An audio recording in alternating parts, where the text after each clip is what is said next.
Assalamualaikum semuanya. Baik, sudahkah Anda tersenyum manis ataupun bertemu senyuman manis sebelum menonton video ini?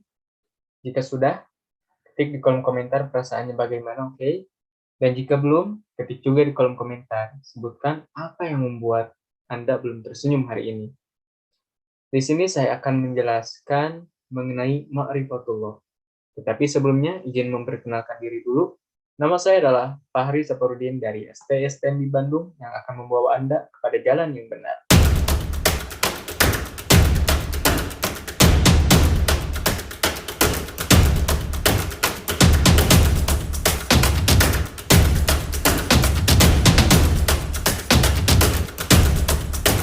Sekarang kita akan masuk ke dalam materinya, yaitu tentang ma'rifatullah.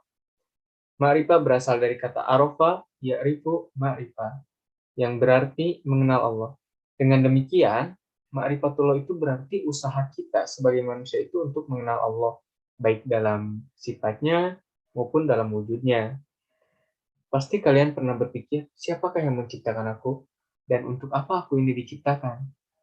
Dari hal itulah manusia mulai mencari siapakah Tuhannya dan tujuan ia diciptakan.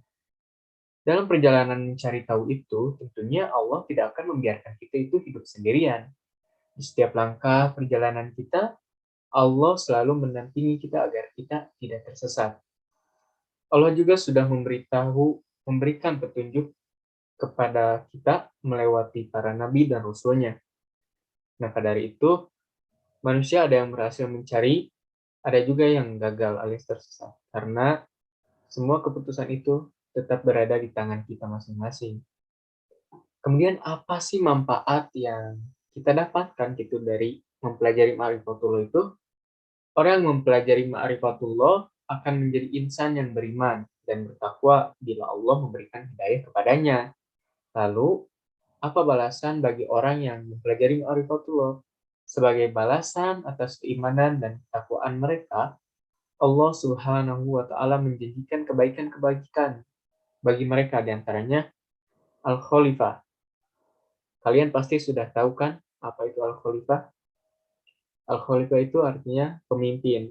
Seperti dalam Al-Quran, surat An-Nur ayat 55, yang artinya itu, dan Allah telah menjanjikan bagi orang-orang yang beriman di antara kamu dan mengerjakan amal soleh, bahwa Allah bersungguh-sungguh akan mengangkat mereka menjadi khalifah di muka bumi, sebagaimana orang-orang dahulu menjadi khalifah.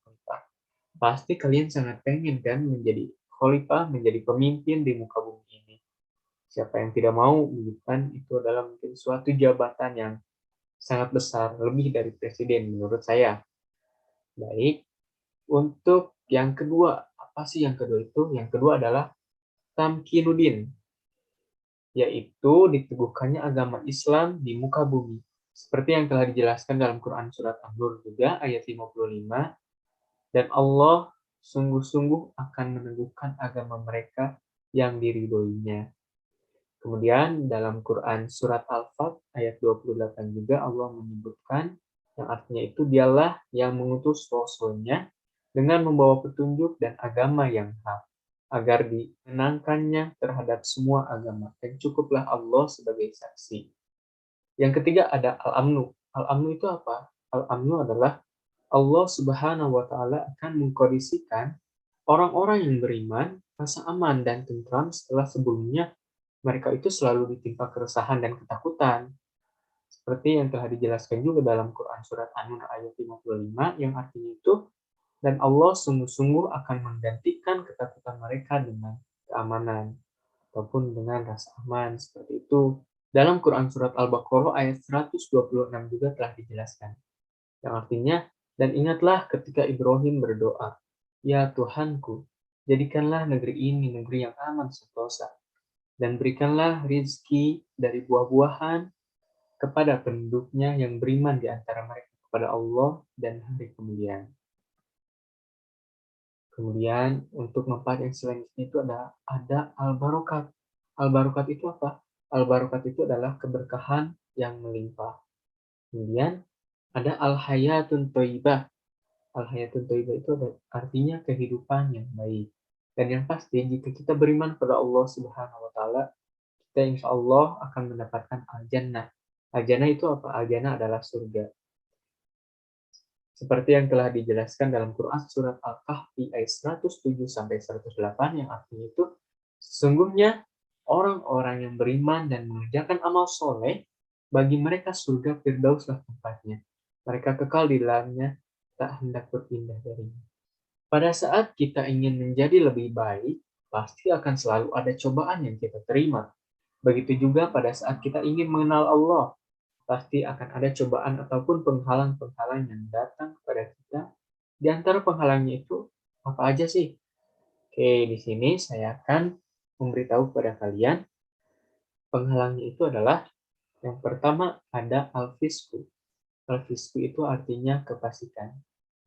Fasik itu adalah orang yang senantiasa melanggar perintah dan larangan Allah, bergelimang dengan kemaksiatan serta senantiasa berbuat kerusakan di muka bumi ini. Mereka itu hanya memikirkan kehidupan dunia saja, tidak memikirkan kehidupan di akhirat nanti. Mereka disibukkan oleh harta-harta dan anak cucu mereka serta segala yang berhubungan dengan kesenangan duniawi. Mereka lupa kepada Allah, maka Allah pun membiarkan mereka bergelimang dengan kesesatannya, lupa hakikat dirinya, dan pada akhirnya semakin jauh dari jalan Allah. Itu adalah hal yang pasti tidak kita inginkan. Allah juga telah menjelaskannya dalam Al-Quran, surat Al-Hasr, ayat 19 yang artinya itu, dan janganlah kamu seperti orang-orang yang lupa kepada Allah. Lalu Allah menjadikan mereka lupa kepada mereka sendiri, seperti itulah orang-orang yang fasik. Quran surat Al-Hasr, ayat 19.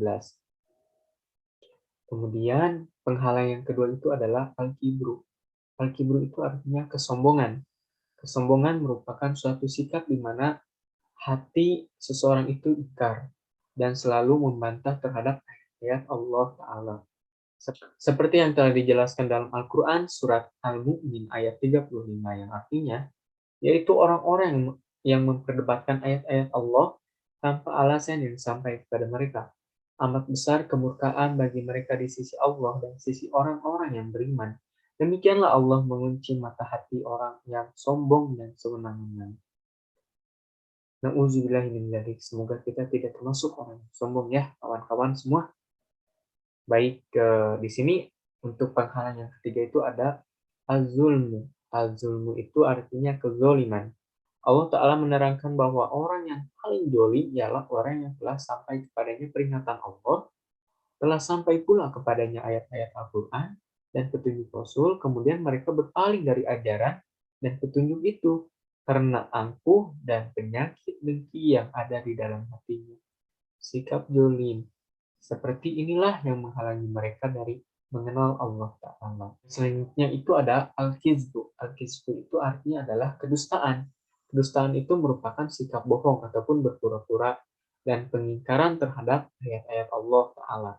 Hal ini seperti yang dilakukan oleh orang-orang munafik sebagaimana dimuat dalam firman Allah Subhanahu wa Ta'ala dalam Quran surat Al-Baqarah ayat 9 sampai 10 yang artinya mereka hendak menipu Allah dan orang-orang yang beriman, padahal mereka hanya menipu dirinya sendiri, sedang mereka tidak sadar. Dalam hati mereka ada penyakit, lalu ditambah Allah penyakitnya, dan bagi mereka siksa yang pedih, disebabkan mereka berdusta. Mereka memperlihatkan iman, kasih sayang, dan menyembunyikan permusuhan dalam batin. Mereka menyebarkan permusuhan dan fitnah-fitnah untuk melemahkan barisan kaum muslimin. Namun usaha kaum munafik itu selalu gagal dan sia-sia. Hati mereka bertambah susah, sedih, dan dengki. Sehingga pertimbangan-pertimbangan yang benar dan jujur untuk menilai kebenaran semakin lenyap dari mereka. Akal pikiran mereka pun bertambah lemah untuk menanggapi kebenaran agama dan memahaminya. Yang kelima itu, penghalang yang kelima adalah kasratul ma'asi, yang artinya banyak melakukan perbuatan maksiat. Na'udzubillahi min dzalik. Ternyata penyakit-penyakit hati itu sangat berbahaya bagi kita. Maka semoga kita terhindar dari segala macam penyakit hati dan semoga kita senantiasa selalu beriman kepada Allah selalu berusaha untuk mendekatkan diri kepada Allah. Cukup sekian mungkin dari saya. Mohon maaf bila banyak kesalahan, karena pasti banyak kesalahan dari saya dalam penyampaian ini. Saya berterima kasih atas waktunya. Wassalamualaikum warahmatullahi wabarakatuh.